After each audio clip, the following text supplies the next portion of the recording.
कभी किसी पंछी को घोंसले की नींव बनाते देखा है? अथक परिश्रम करके तिनका तिनका बिटोर के वो पंछी अपना घर बनाता है, अपनी संतान के लिए एक सुरक्षित घर बनाता है। और कहीं से तीव्र आंधी आती है, बारिश आती है और उसका घर तिनका तिनका करके बिखर जाता है। फिर वो पंछी रोता नहीं, ना ही विलाप करता है। वो बिना विलंब करे फिर से अपना घोंसला बनाना प्रारंभ कर देता है और सफलता पाता है। फिर हम क्यों छोटी छोटी असफलता से भयभीत होकर परिश्रम करना छोड़ देते हैं? एक बात सदा स्मरण रखना, हर वृक्ष कुल्हाड़ी की एक मार से नीचे नहीं गिरता, हर चट्टान घन के एक प्रहार से नहीं टूटती। सफलता पाने के लिए अनावृत परिश्रम करना मात्र एक मार्ग है। स्वीकरण, सत्य का स्वीकरण मनुष्य के लिए बहुत ही महत्वपूर्ण है। जब तक मनुष्य सत्य को स्वीकार नहीं करता, तब तक उसे असत्य से लड़ने की शक्ति प्राप्त नहीं होती। जब आप भोजन करते हैं तो क्या होता है? आपका पेट स्वीकारता है कि वो भर चुका है और आप भोजन करना बंद कर देते हैं। जब आपको निद्रा आती है तो क्या होता है? आपका मन स्वीकारता है कि आपका शरीर थक चुका है और उसे विश्राम की आवश्यकता है। उसी प्रकार जब आपको किसी व्यसंग को रोकना हो तो आपको स्वीकारना होता है कि बहुत हो चुका। चाहे वो लालच हो या मदिरा पान, उस व्यसंग का त्यागना तभी प्रारंभ होता है जब आप यह स्वीकार कर लेते हैं कि आप उस व्यसंग के बंधन हैं। मनुष्य के जीवन में संतान का बहुत महत्व है। उस संतान के लिए वो कितने कष्ट सहता है, उसे पालता है, पोसता है, और यदि यही संतान उसके संताप का कारण बन जाए तो क्या ये उसका दोष है? अधिकतर ये दोष हमारे लालन पालन का होता है। बचपन में बालक के हट को मानकर हमें आनंद की अनुभूति अवश्य होती है, परंतु धीरे धीरे अपने बालक के हट को मानकर उसके हट के दास हो जाते हैं। एक हड्डी उद्दंड और असंस्कारी संतान उस सूखे वृक्ष के समान होती है कि यदि उसमें आग लग जाए तो वो सारे वन को भस्म कर डालती है। और स्मरण रहे, जब उसमें अग्नि लगती है तो वह सबसे पहले स्वयं के घर को ही भस्म करती है। इसलिए जब आवश्यकता हो तो अपनी संतान के हट का विरोध करें, उसे रोकें, क्योंकि समय रहते ऐसा ना किया गया तो भविष्य में इस समस्या के परिणाम गंभीर हो सकते हैं। प्रतिज्ञा, वचन, ये सब मनुष्य ने समाज को सही दिशा में रखने के लिए बनाए हैं। वो मनुष्य ही क्या जिसके जीवन में नियम ही ना हो, जिनका वो पालन ना करे, परंतु समय के साथ चलने के लिए नियमों को भी बदलना आवश्यक होता है, क्योंकि ये आज का समय ही तो है जो बीत जाने के बाद इतिहास बन जाएगा। यदि आवश्यकता पड़ने पर नियम और प्रतिज्ञा भंग न की जाए, समय की मांग के प्रतिरूप अपनी प्रतिक्रिया न बदली जाए, तो इतिहास हमें कभी क्षमा नहीं करेगा।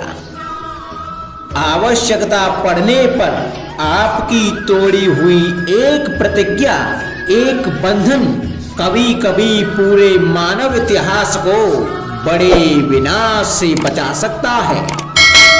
इसलिए नियम, प्रतिज्ञा, वचन कुछ नहीं, कुछ है तो केवल समय, अर्थात जिसके अनुरूप चलने वाला ही सफल हो सकता है।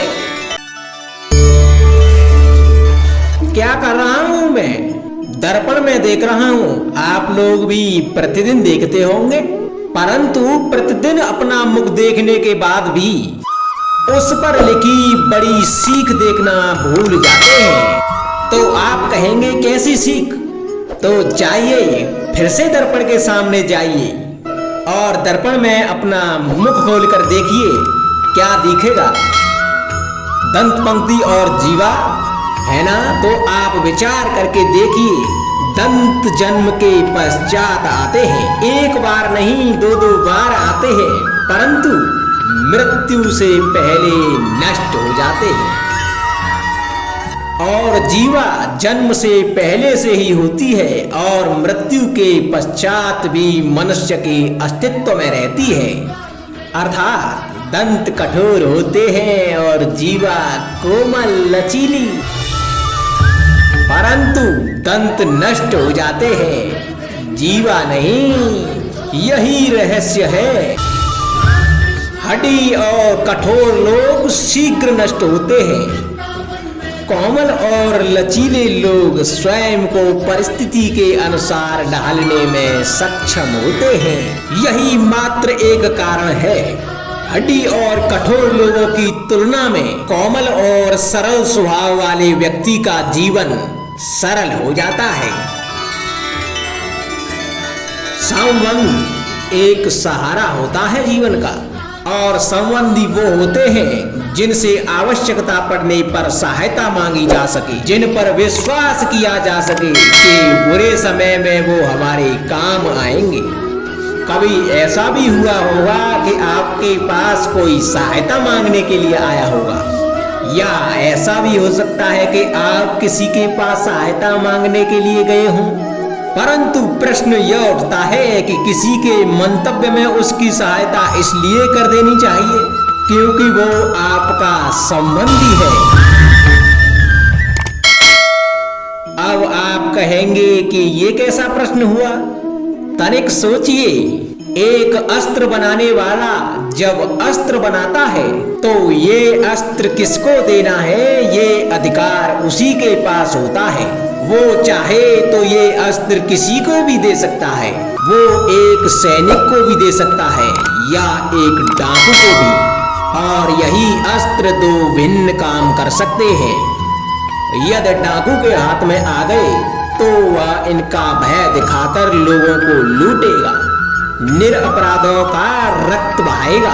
अर्थात सहायता करने वाले की भी अवस्था कुछ ऐसी ही होती है। इसलिए किसी की सहायता करने से पूर्व ये विचार कर लेना आवश्यक है कि किसे क्या, कब और कितनी सहायता देनी चाहिए कि उसका दुरुपयोग ना हो।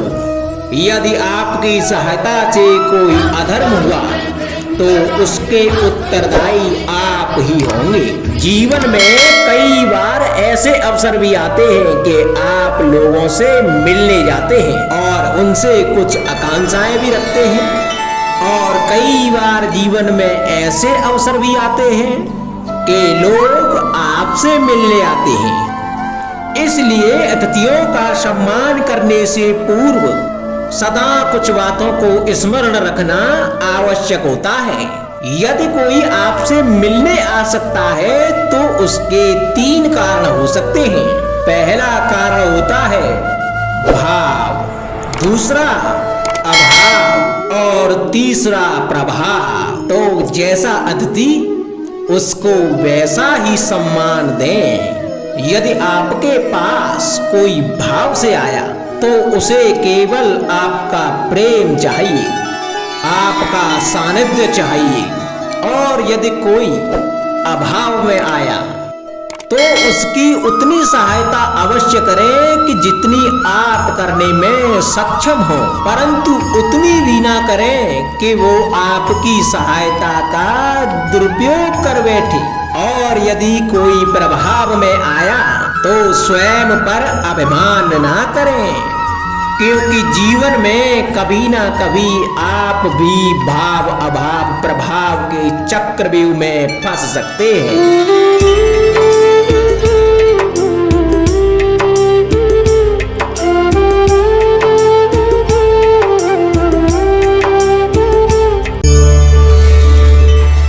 कभी आप ब्रह्म मुहूर्त में जगे हैं, जग कर देखिए संध्या होने के पश्चात जब रात्रि का अंधकार सारे संसार को धीरे धीरे अपने अंधकार में निगलने लगता है, तो यही अंधकार ब्रह्म मुहूर्त में भोर होने से ठीक पूर्व तनिक अधिक काला हो जाता है।